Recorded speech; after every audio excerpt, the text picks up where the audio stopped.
কালকের দিনটা থাক না ঘন্টু, তোর আঙ্কেল আন্টিরা কমেন্টে অনেক করে রিকোয়েস্ট করছে বিরিয়ানি বানানোর জন্য। তাহলে আমি থাকবো ঠাম্মি। আজকে রাতে কি খাবি বল ঘন্টু? ঠাম্মি মোগলাই করবে?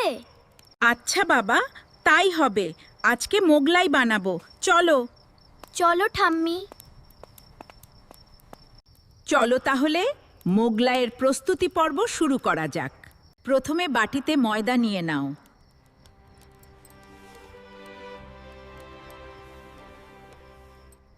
আগে তেল আর নুন দিয়ে শুকনো করে নাড়াচাড়া করে নিতে হয়।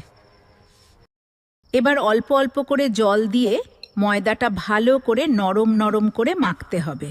এবার 15-20 মিনিট এইভাবেই ঢেকে রেখে দিতে হয়।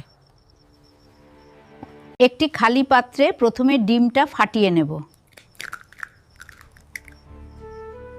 তারপর পেঁয়াজ কুচি, কাঁচা লঙ্কা কুচি আর অল্প নুন দিয়ে ভালো করে মিশিয়ে নেব। মোগলাই বানানোর জন্য একটা একটা করে নেচিগুলোকে বেলে নেব। এবার তেলটা একটু গরম হলেই মোগলাইটা ভাজা শুরু করব।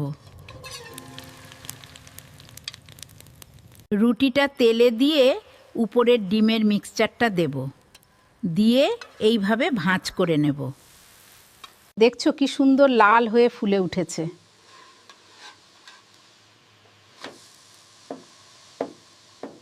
এই নে ঘন্টু, গরম গরম মোগলাই, খেয়ে বলো কেমন হয়েছে।